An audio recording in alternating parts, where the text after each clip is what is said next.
2025 జనవరి నెల 1వ తారీఖు నుంచి 30వ తారీఖు వరకు తులారాశి 7వ రాశి తులారాశి ఫలితాలు ఇప్పుడు చెప్పుకుందాం. తులా వృషభయోర్భృగు.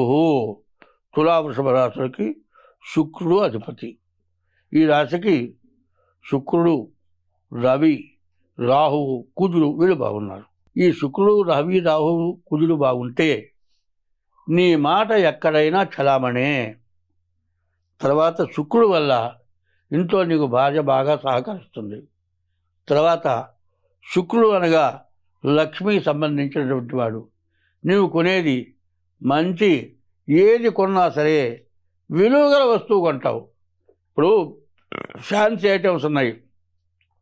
సోఫా ఒకటి కొన్నామండి, ఒక 50,000 పెట్టి మంచి గొప్ప షోకైన సోఫా కొన్నావు. అది బయట పెడతావు. ఇది నాకు నచ్చలేదు, బాగాలేదు అంటే నువ్వు 50,000 కొన్నది 50 రూపాయలు తీసుకోడు. నీవు డబ్బులు ఇచ్చి బయట పెట్టేటంత వరకే. అదే బంగారంగా గనక బయట పెట్టిన తర్వాత ఎవరి దగ్గరికి పోయి అమ్మినా చలామణి అవుతుంది. అట్లాగే నీ ప్రవర్తన ఎక్కడికి పోయినా చలామణి కావాలి అంటే ఎవరిని కూడా హీనంగా, నీచంగా చూసే మనస్తత్వం రాకూడదు. ఈ రాశి వాళ్ళకి చాలా మంచి టైము. ఈ తులారాశికి చాలా బాగుండేటువంటి టైము. మీకు పాత డబ్బులు ఎప్పుడో రావాల్సి ఉంటే ఖచ్చితంగా వస్తాయి. కొంతమందికి ఏమవుతుంది, ఏ కాలంలో తీస్తారు. ఆ కాలువలు తీసేటప్పుడు నీ పొలం దాంట్లో పోతుంది. లేకపోతే రోడ్డు వేసేటప్పుడు నీ స్థలం దాంట్లో పోతుంది. దాని డబ్బులు రావని ఆశలు వదులుకుంటావు, ఆ డబ్బులు వస్తాయి. ఎవరన్నా ఆక్రమించుంటాడు, వాడి దగ్గర నుంచి నీ స్థలం నీకు హ్యాండ్ ఓవర్ అవుతుంది. అదే కాదండి, నీ స్థలాన్ని, ఇంటిని ఆక్రమించుకొని ఎంత తిప్పలు పడ్డా, కోర్టుకు పోయినా వాడు బలవంతుడయ్యి మరి ఎన్ని విధాలైనా సరే డబ్బు కట్టి నిన్ను పైకి రానియకుండా నీ ఇల్లు స్వాధీనం కాకుండా చేస్తాడు. అటువంటిది కూడా నీకు స్వాధీనం అవటానికి బాగా అవకాశం ఉంది. నువ్వు చెప్పే మాట అందరికీ నచ్చేట్లుగా మాట్లాడగలుగుతావు. తర్వాత ఇంట్లో నీ భార్య ఉపయోగపడుతుంది. నీకు వచ్చే డబ్బులు పూర్తిగా ₹1 దండగ లేకుండా నిలబడుతుంది. అదే కాదండి, ఎప్పుడు వచ్చే ఆదాయం కంటే కూడా ఎప్పుడు నువ్వు చేసే వృత్తిలో, మరి డాక్టర్ కావచ్చు, మరి వ్యాపారస్తుడు కావచ్చు, ఉద్యోగస్తుడు కావచ్చు, కూలి పనిచేసేవాడు కావచ్చు, ఎవరైనా సరే ఈ నెలలో చేసే కష్టాన్ని మించిన ఆదాయం బాగా వస్తుంది. ఆ వచ్చిన ఆదాయం జాగ్రత్తగా నిలబడుతుంది, సద్వినియోగం అవుతుంది.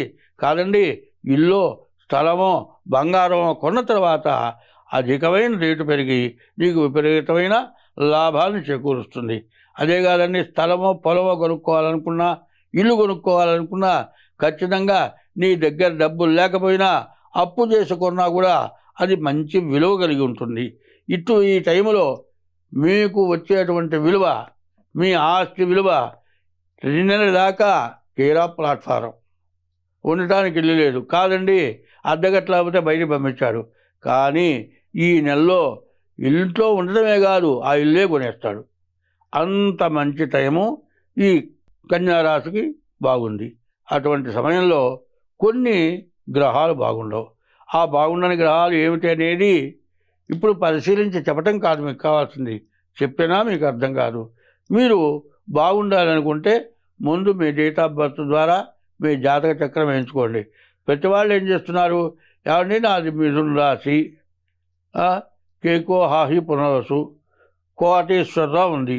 మీ తాత పేరు కోటేశ్వరరావు అయితే నీ పేరు కోటేశ్వరరావు అని పెట్టారు. నీవు ఆ నక్షత్రంలో పుట్టలే, పునర్వసు నక్షత్రంలో పుట్టలే. ఎవరినైనా అడిగితే కోటేశ్వరరావు మిథున రాశి అయ్యా, మిథున రాశి ఎట్లా అవుతుంది?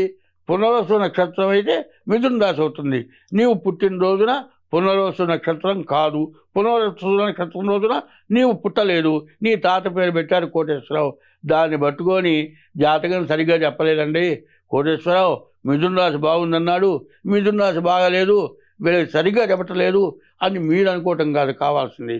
మీరు పుట్టిన టైం ద్వారా మీరు ఏ నక్షత్రంలో పుట్టారు, ఏ రాశిలో పుట్టారు, ఏ లగ్నంలో పుట్టారు, నీకే గ్రహాలు బాగున్నాయి, ఏం చేస్తే నువ్వు బాగుపడతావు, ఏమి దోషాలున్నాయి, ఇవన్నీ చూసుకొని తగినటువంటి దోషాలను పోగొట్టుకుంటే నీవు ఎప్పుడైనా బాగుంటావు. అందులో ఈ రాశి వాళ్ళకి చాలా మంచి కన్యా రాశి వారికి మంచి సమయం. అయితే అష్టమంలో ఉన్నటువంటి గురువు వల్ల అష్ట కష్టాలు అంటారు, చెప్పడానికి వీలేని కష్టాలు. ఎందుకంటే ఈ టైంలో ఎంత ఆదాయం వచ్చిన దాన్ని తీసుకెళ్ళి వడ్డీ ఆశ మొదలు చేసిందిట. ఎవడో కరెక్ట్ అయిన వాడు ఇంతమందికో వాడు తీసుకొని డబ్బులు ఇచ్చాడు. నీ కర్మగాలి నువ్వు డబ్బులు ఇచ్చావనుకో వాడు ఆరిపోతాడు, నీ డబ్బులు రావు.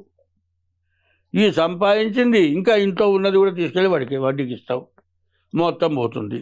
మరి ఇన్ని గ్రహాలు బాగున్నాయి కదా, ఇదేమిటయా నాకు బాగుందని చెప్పావు కదా అంటే, మరి రవి బాగుండే, శుక్రుడు బాగుండే, రాహువు బాగుండే, కుజుడు బాగుండే, గురువు ఒక్కరు చాలు, మరి కేతు ఒక్కరు చాలు. ఈ గ్రహాల వల్ల విపరీతమైన నష్టం. ఈ గురువు వల్ల గురువు అష్టమంలో ఉన్నాడు. ఈ అష్టమంలో ఉంటే మొత్తం పోవటమే కాదు, ఎట్లా అనిపిస్తుందంటే ఇక అంతా పోయింది, ఇక మనకు తినటానికి తిండి లేదు, మళ్ళీ అంత సంపాదించలేము, ఇక మనకు బతకడం కష్టం, చద్దాం అనేటువంటి ఆలోచన కూడా వస్తుంది. ఇటువంటి పరిస్థితి తెచ్చుకోవడం మంచిదా? మనం జాగ్రత్తగా ఉండి మన జాతకం చూసుకొని ఎప్పటికప్పుడు ప్రవర్తిస్తే ఎంతైనా మంచిది. రోజు స్నానం చేసి గుడ్డ కట్టుకుంటావు కదా, నెలకొకసారి నీ జాతకం చూపించుకుంటే వచ్చిన నష్టం ఏమిటో చెప్పండి. ఇది చాలా అవసరం. కాబట్టి రోజు స్నానం చేసి మనం గుడ్డ ఎట్లా కట్టుకుంటున్నామో, ప్రతిరోజు ఆహారం ఎట్లా తింటున్నామో, అట్లాగే అన్నిట్లో నీ మంచి చెడు అనేది చూసుకోవడం కూడా చాలా విశేషం. ఎందుకంటే జ్యోతిష్యము అంటే డేట్ ఆఫ్ బర్త్ ద్వారా చెప్పేది జ్యోతిష్యం. ఈ జ్యోతిష్యం ఎట్లా ఉంటుంది? అమావాస్య చీకట్లో ఏమీ కనపడని చోట ఒక అగ్గిపుల్ల గీస్తే కనపడినట్టుగా చూచినట్లుగా చెప్పగలిగే జ్యోతిష్యం. సాముద్రికం అంటే సముద్రానికి అవతల ఒడ్డు కనపడదు, అందులో సాముద్రికం అంటే సముద్రంలో మరి భూమి మీద కానీ ఆకాశంలో కానీ భూమిలో కానీ నీటిలో కానీ 4 రకాల స్థలాల్లో తిరిగే జాతులన్నీ కూడా భూమిలో ఉన్నాయి. చెట్లు ఉన్నాయి భూమిలో, మరి భూమిలో ఉండే సర్పాలు ఉన్నాయి, 4 రకాల జాతులు ఉన్నాయి. ఆకాశంలో తిరిగే జాతులు 21 లక్షలు, భూమి పైన తిరిగేవి 21 లక్షలు, భూమి లోపల తిరిగేవి 21 లక్షలు, నీటిలో తిరిగేవి 21 లక్షలు, మొత్తం 84 లక్షల జీవరాశులు. మనము 84 లక్షల జన్మలు ఎత్తాం. అంటే చీమ దగ్గర నుంచి దోమ దగ్గర నుంచి 84 లక్షల రకాల జీవరాశులు ఉన్నాయి. ఇన్ని జన్మలు ఎత్తి మానవ జన్మ ఇచ్చాము. ఈ మానవ జన్మ జ్ఞానాన్ని ఇచ్చి జన్మనిచ్చాడు. మనం మంచి అనేది చెప్పగలిగిన జ్ఞానాన్ని ఇచ్చాడు. ఆకలి అయిందండి, అయ్యా నాకు ఆకలి అవుతుందయ్యా అంటే ఎవడైనా అన్నం పెడతాడు. నాకు డబ్బులు లేవయ్యా, నీ దగ్గర అన్ని డబ్బులు ఉన్నాయి కదా, సగం నాకు ఏమంటే ఎవరైనా ఇస్తాడా? ఇవ్వడు. ఆకలి అయినప్పుడు ఎవడైనా అన్నం పెడతాడు. అయితే ఆకలైనప్పుడు అన్నం పెడతాడు అని ఆలోచన లేకుండా దురాగతంగా డబ్బులు సంపాదించడం, ఇట్లా చేసుకోవడం చాలా ఏమంటే ఏమీ లేదు. బజార్లో పండ్లు అమ్ముతున్నాడు, లేకపోతే బజ్జీలు బండి వేస్తున్నాడు. నా బోట ముసలావాడు పోయి అయ్యా నాకు ఆకలి అవుతుందయ్యా అంటే వాడు ఏదో ఒకటి చేతికిస్తాడు. అట్లాంటి ముసలివాళ్ళని తల్లిదండ్రులని పిల్లలు చుట్టాల. ఇదెంత ప్రమాదం! నిన్ను సర్వస్వం ధారపోసి పెంచిన నీ తల్లిదండ్రులను చుట్టలే, నీ ఇంటికి రాగానే అన్నం పెట్టే భార్యను చుట్టలే, పిల్లల్ని సరిగ్గా నువ్వు పెంచలేకపోతున్నావు. ఇదివరకు కంటే ఇప్పుడు పరిస్థితులు పూర్తిగా మారిపోయినాయి. ఇదివరకేంటి, పల్లెటూళ్ళల్లో ఊరు దాటి బయటికి పోవట్లే, ఊళ్ళోనే ఏదో పనిచేసిపోతున్నారు. ఈ కులం ఆ కులం లేదు, బాబాయనో అన్నయ్యనో మామయ్యనో తాతయ్యనో పిలుచుకునేటువంటి స్వభావాలు ఉన్నాయి. ఇప్పుడు ఏమైనాయి, కుటుంబాలన్నీ విడబడిపోతున్నాయి. ఉద్యోగం రాగానే కొడుకులు కోడళ్ళు వేరే వెళ్ళిపోతున్నారు. తర్వాత నీ పరిస్థితి బాగుంటుందిలే. కాబట్టి నీవు జాగ్రత్తగా ఉండాలన్నా, నీ పిల్లలు జాగ్రత్తగా ఉండాలన్నా ముందు నీ జాతక రీత్యా చూసుకోవాలి. అన్ని విధాలా బాగుంటుంది. ఈ రాశి వాళ్ళకి చాలా మంచి టైం అని చెబుతున్నా. ఈ మంచి టైంను సద్వినియోగం చేసుకోవాలి అంటే దీన్ని మించిన చెడు కొంత ఉంది. ఆ చెడు నుంచి బయటపడాలి అంటే ముందు మీ జాతకం చూపించుకోవడం చాలా అవసరం. ఇట్లా చేసినట్లయితే మీకు ఏ దోషం ఉందో దానికి తగినటువంటి ఆ దోషాన్ని పోగొట్టుకుంటే మీకు అన్ని విధాలా బాగుంటుంది. స్వస్తి.